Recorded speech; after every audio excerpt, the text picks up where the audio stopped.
Lying Golf Academy members and guests, welcome. This is another swing analysis series. This time we are featuring Sebastian. Now Sebastian originally submitted this for the Reddit Golf Swing Analysis series, but this was kind of a 911 emergency thing that I felt like, hey, we got to take care of him right away. So Sebastian, this one's specifically for you and you alone. It looks like you're somewhere in Southern California. I say that only because of those palm trees on the left. It reminds me of SoCal, but it could be anywhere with palm trees, but I'm very biased to Southern California, so let me know where you're from, and I wonder if you speak Spanish. Pregunto español, ¿sí? Yo hablo español un poco, pero mi español es de un paloma borracho.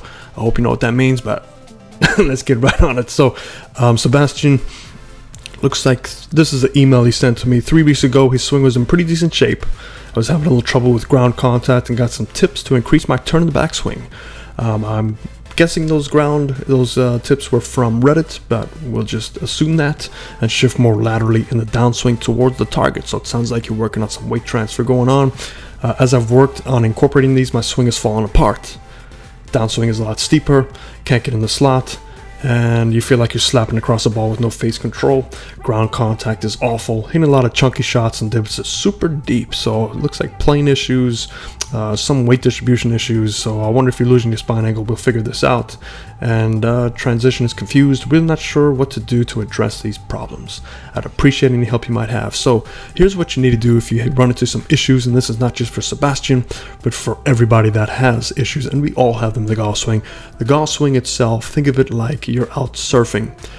You will have great waves to catch, and most of the day, great. All the waves were catching my way. I was taking nothing but 10 footers or curving over me. The barrel was great. And then other days you can sit out there and it's like a lake. So there'll be great days, there'll be not so great days, and your not so great days is typically where we start to tinker with things, and that will affect your great days. So enjoy your great days when they come. When the not so great days come, always check these 4 things: your grip, your alignment, your setup, and your posture. If one of those 4 things is out of whack, specifically your alignment, then your body will start to compensate to get that golf ball back to your target.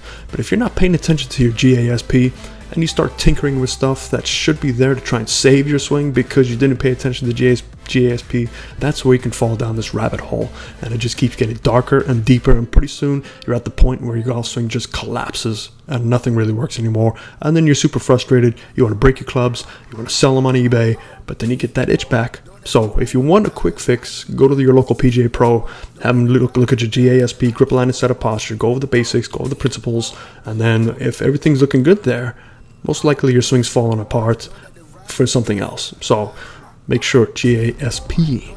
Let's get on it. So with Sebastian, these are 2 years apart. Okay, so the ones in the white shirt are from 2019, and the one on with the blue shirts is from this year. So 2 to 3 year difference. And I've tried to sync these up as best as we can. Obviously, it's different days. Swing speed's about the same. Okay, so already I can see that you did get a lot more rotation than what you started with. But how is that affecting you? Okay, so here the person, the older person, 2019, the white shirt, let's call him white shirt Sebastian and blue shirt Sebastian. So white shirt Sebastian, I see less turn, but I see your left shoulder getting down, which is good. Your left shoulder on blue Sebastian is getting higher. Club face is definitely shut, so that can cause some issues. I love your turn. Blue shirt Sebastian has really good turn. White shirt, limited turn. Arms are kind of crossing the chest. Arm positions are in about the same place. Okay, so it's not too bad. As we come down, I see that lateral shift that blue shirt Sebastian's trying to accomplish, but then you get a little bit stuck. Yeah, I see that right hand throwing out in front of it. And look at this follow through. So white shirt Sebastian has a really solid follow through there. Where blue shirt Sebastian, you can see the hands are getting pulled inside and there's no daylight. So I'm looking at the daylight here. There's nothing there. Where white shirt Sebastian has a nice little hole there, and that's a true connection. A lot of good body rotation. So I like the follow through of white shirt with the backswing of blue shirt. Simple fix. Just a little cut and paste. You're all set. So hope that helped you.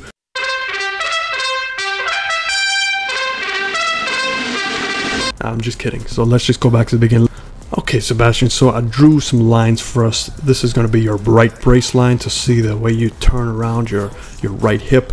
The big one in the middle is basically connecting your ball position to the center of your chest, which you do a pretty good job in setting up, so kudos to you there. This one on the left side, excuse me, our right side, but your left side is your impact line. This is basically where we want to try and get to as we strike the golf ball.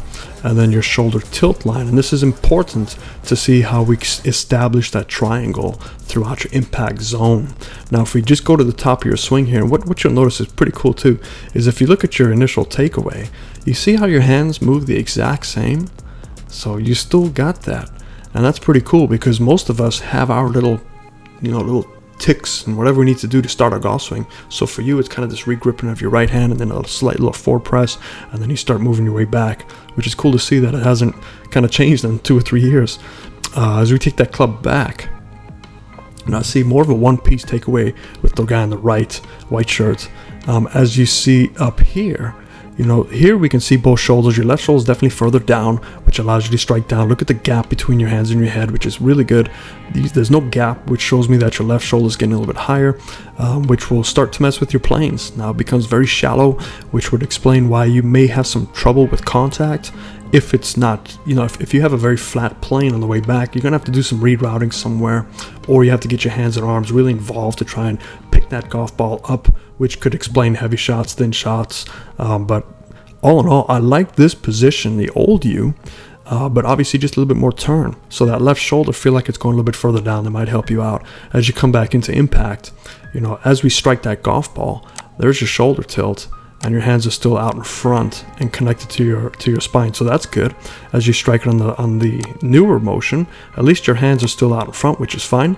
The club does pass, and it's more of a turning around, where the one on the right, the old you, if we back it up a frame here, let me get rid of this line so we can kind of see. There's a little hole there, so you look how you're connected still with your chest. Those hands are right in front of the chest still, which is really good. You've posted up on your left side. The new you've kind of slid over too much, and as a result, you're sliding over, and you're also very flat in your turning. I'd have to see from down the line, but I assume that's what's going on because of that top position with the club disappearing behind your head, and as a result, as we keep going through, there's no gap here, so that means your hands are kind of crossing your chest and exiting very low, which does make it a little bit of a pain to try and strike down correctly.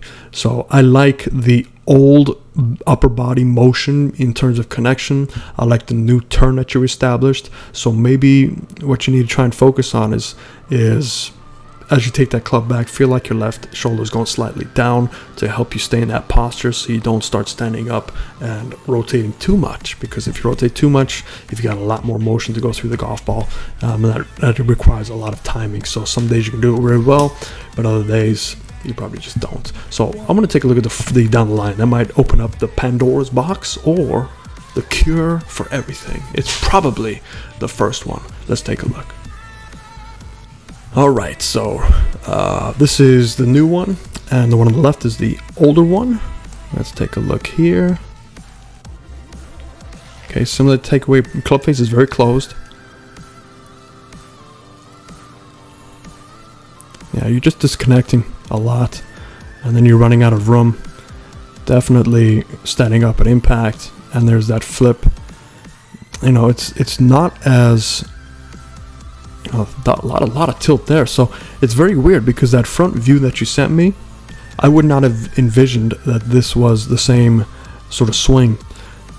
I wish we could have taken the same swing with 2 different cameras, but then all of a sudden you need a film crew out there, and I don't expect you to do that. But let's just take a look at a couple of the things that I do see that maybe you might know you're doing, maybe you don't know you're doing. Okay, Sebastian, so I've drawn your spine angle line. We're going to just put a couple of small little lines here to not confuse us. That's going to be your head, kind of your head bracing line, just to see if any head motion. And then we're going to draw a lower plane line and an upper plane line. And there's the upper plane line. Okay, so ideally, your arms should get that club to that upper plane line. Now that upper plane line can be steep, it could be shallow, all depends on your setup. Your setup here looks very upright. There's not a lot of room between your hands and your arms to stay down and strike down at the golf ball. So I would imagine your centering is a little bit off. If I were to draw a line, let's just draw an arrow so we don't get too confused here. So I'm going to draw an arrow from your back of your heels up, and then the back of your heels up. So they're about the same hip joint. However, the one on the left looks like it has slightly more room, but it could just be your clothes that you're wearing. But we'll take a look at how that is affected in your transition. So you get that, you know, it's more of a hand picking up instead of keeping that hand lower on this lower plane line. So maybe more connection and turning together. Club face is shut both in the old one and the new one. You get those left arms to the top very nicely on both of them, which is good. Club face is slightly shut. You can see the one on the right. Not only is it shut, but you start going too far back, and that you can see your weight. So ideally, you know, you just need to stop right there. That's perfect. You can just pull that club handle straight down in the slot and just turn and tilt. But because we've gone a little bit too far back, now we've taken our arms and pushed them back beyond our front of our body, and now it has to come back to our body while we're trying to turn and tilt. Now, if you're trying to turn and your arms are moving back in front of your body, that creates a very steep action. That creates a very cutting action. So shanking, I hate that S word, topping the ball, hitting the ball heavy, ballooning the golf ball, rights and lefts can all cause because your hands are trying to reconnect to that power source while you're still turning and tilting. So that means your plane is going to come very over the top.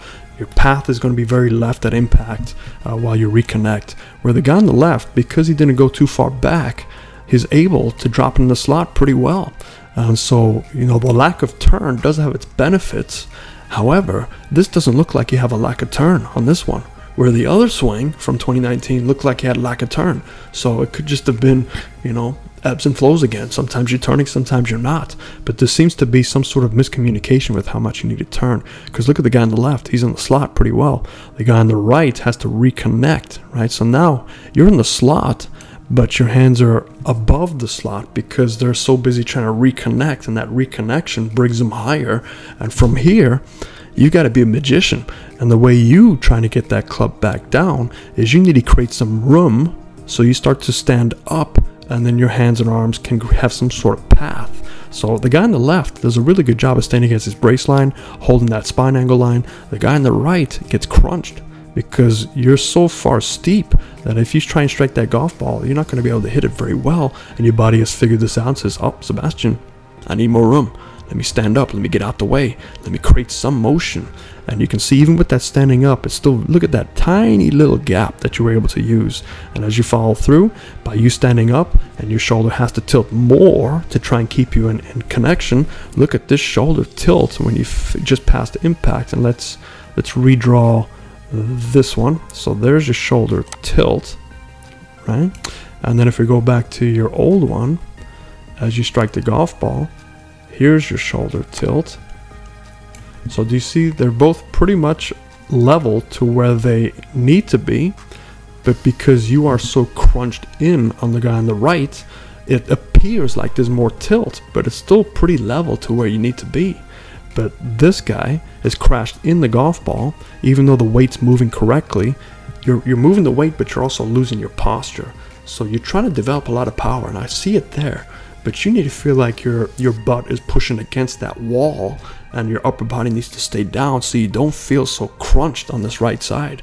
This side looks very crunched, and when you start crunching down and turning, it puts a lot of pressure right there. And that's where I see this swing can eventually lead you to having a shorter lifespan of your swing. So everybody's swing has a projected end date, and hopefully it's not before you die. So I look at my golf swing as I want my swing to have a termination date when I pass away.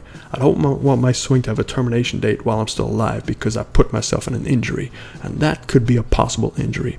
So what I need you to try and focus on is at the top of your swing, almost feel like you're sitting back in your heels and drive your weight back with your lower body. So that creates some spacing, so you don't have to get so congested and kind of crunch up into impact. And then you want it to be so flippy, because when you crunch up into it, your motions are more tilting under instead of going around.